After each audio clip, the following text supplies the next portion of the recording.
Hello, you little shamans. We're the Smiths. How do you do?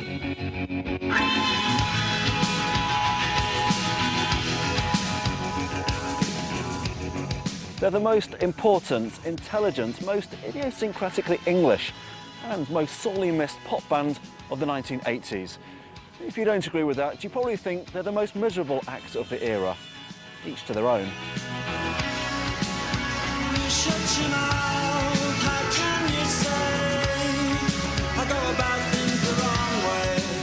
It was 30 years ago this week that Hand in Glove hit the airwaves, announcing the arrival of four lads from Manchester who couldn't easily be placed in the pop pigeonholes of the day.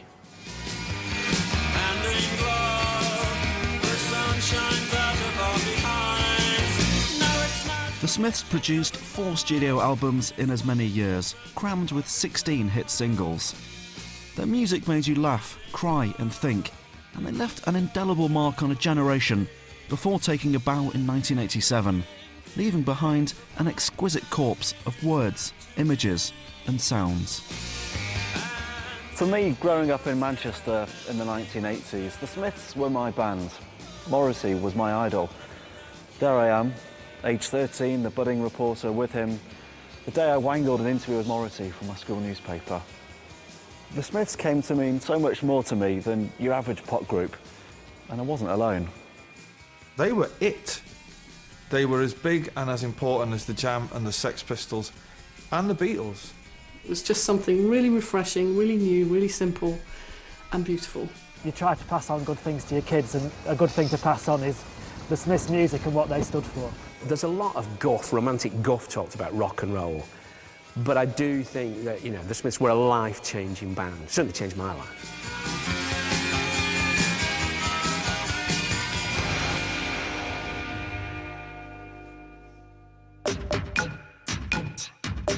The Smiths were the product of a specific time and place. They formed in Manchester in 1982, when the post-punk generation was still facing no future, as the Iron Lady advanced on the North's traditional industries. Unemployment tops 3 million for the first time since the 1930s, and if that wasn't bad enough, Eurovision was the hot ticket in Harrogate that spring. I could have taken one step further and I would have been there. Against this dismal backdrop of hardship and crap pop music, for a lost generation, the Smiths arrived like an answered prayer. You've got to see them, for me anyway, in the context of the darkest point of like the long, dark night of the Northern Soul under Thatcher's kind of one-woman social experiment to crush the north of England underfoot. That alienation of people in the north feeling that the establishment was against them, the government was against them, that was very, very pronounced. And then you hear that sound, that sparkling, iridescent guitar sound. And that voice, that operatic voice out of nowhere. Punctured bicycle on a hillside, desolate. There's a way of saying to the world, here we are. It's hard to beat this charming man. Punctured bicycle on a hillside, desolate. Nature make a man of me, yeah. When in this charming car, this charming man. I first seen them on Top of the Pops. They were just so odd. Johnny Marr looked like this classic rock star. He had a big red semi-acoustic guitar and a turtleneck, and I was like, wow. And he had the Brian Jones hairdo. Yet Morrissey just looked like something that had never been seen before, you know, with a hearing aid and flowers hanging out of his back pocket. They just kind of exploded, didn't they? I will go out tonight, but I haven't got the stage to wait. The Smiths emerged into this uncertain arena that was early 80s Britain like a fully formed gang and invited you to join, to enter another world, their world. And the invitation came directly from their gladioli-wielding leader. I feel the Smiths create their world, and not many groups do that. And you can either go in, or you can say, no, I want Diana Ross instead. And it's your choice. Here was no ordinary alpha male rock frontman. Morrissey fearlessly broke the mould and was a beacon to all those struggling to fit into the existing 80s stereotypes, like market trader and aspiring fashion designer, Lancashire lad Wayne Hemingway.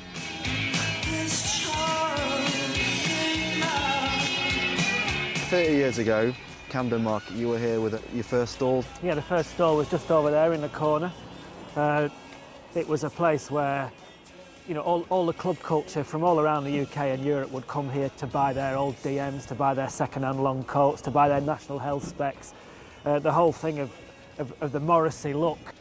This was the first time where the idea that you could wear your dad's and your mum's or your grandma's clothes and mix it with a bit of new and mix all these different decades and come up with something that was different. Who did that speak to at the time? Who did that allow to kind of come into the tribe? Whatever persuasion you were, you know, if you were gay, you could like the way that he unbuttoned his shirt and the gladioli. If you were a bit hard, you could like the quiff. But it all kind of crossed, and he knew what he was doing, but it was how he put it together. And that's the whole secret of cool, is how you take these things and you put it together. They may have been down with the underground, but Morrissey's effortless ascent to pop idol status also won the hearts of mainstream kids in Britain. But unlike other chart pin-ups, Morrissey was also after their minds. In Marsden, North Yorkshire, it was the words rather than the image that captured the imagination of Simon Armitage.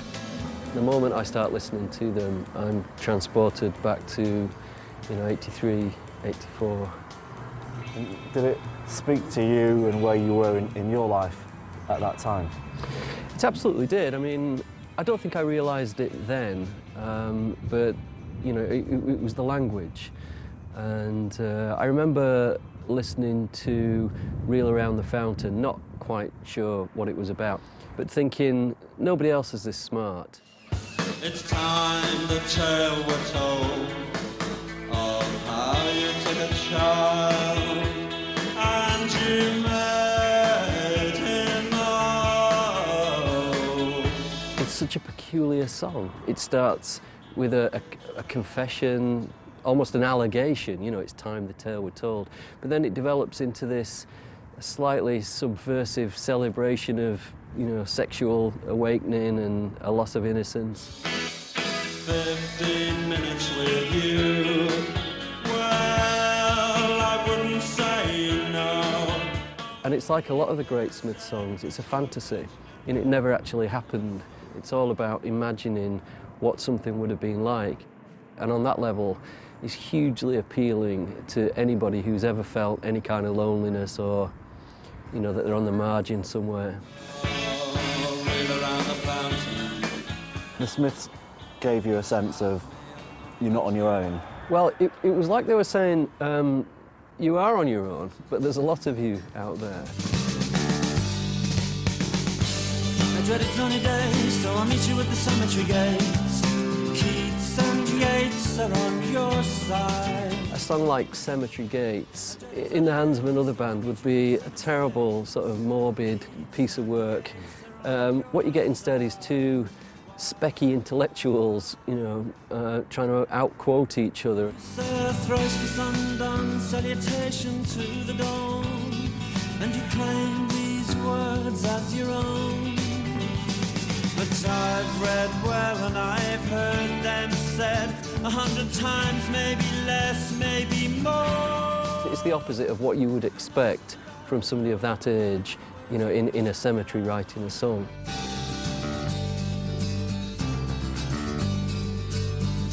Morrissey's songs were packed with hidden meaning for fans to discover and debate, as his fantasy worlds collided with the very real world around him in post-industrial Manchester.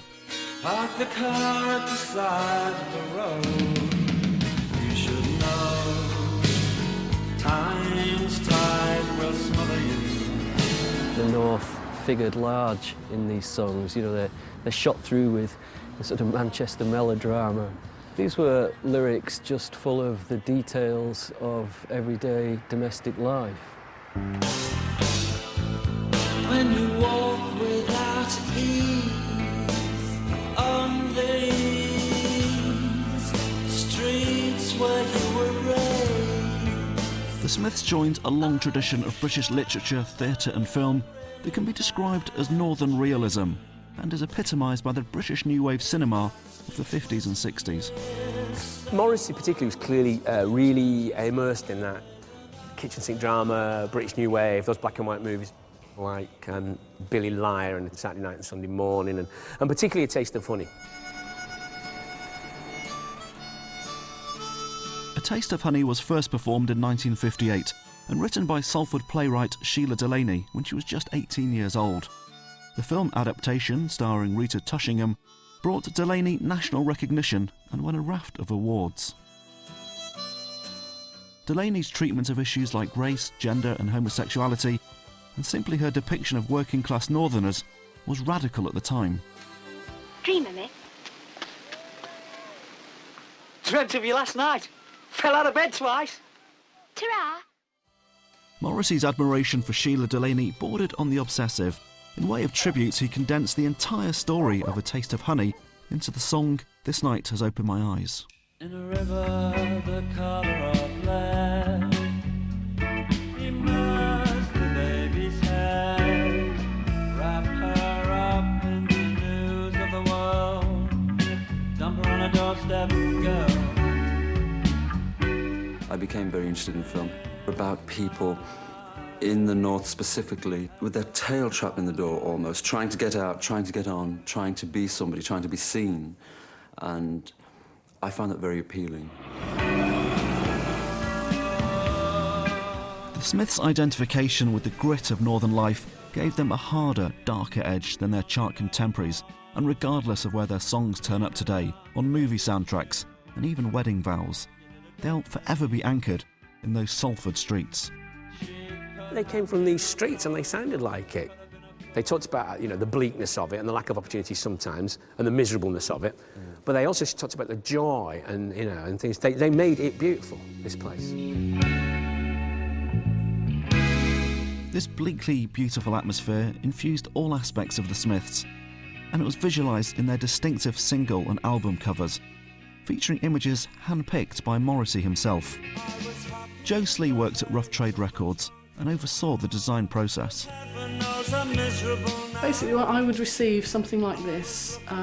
So it's effectively a very full diagram with notations of every single thing that he wanted, including the Pantone colours and the typeface and whether it was bold or italic. Is this normal for a band to send in this level of detail? Not in my experience. No. Morrissey had a kind of artistic vision that was really unique to him. The band themselves never appeared in their artwork. Taking the place of the standard group shot was a procession of moody photographic portraits. Bound together by their grainy duotoned colours and minimal use of text, the gallery of famous and not so famous faces, and the odd bum, were an intimate scrapbook of pin-ups Morrissey wanted to share with the world. The cover stars seem to fall into two camps. You have the kind of tough northern female sort of uber Coronation Street characters. Can you tell me what does it tell you? He had a fantasy of what northern realism was about and the real loving background that they portrayed, but I always had the feeling that he somehow hadn't had that. So there's a kind of nostalgia for something that perhaps was never really there. Oh, mother, I can feel. And with the male icons? You can say homoerotic if you want to, but for me there was more to it than that. And as I climb into an empty bed, oh well, enough said. It was about perhaps representative of who he longed to be, what was in his heart, really. And that's another thing that makes them beautiful, I think, is that they're all about what Morrissey used to call his unusable heart.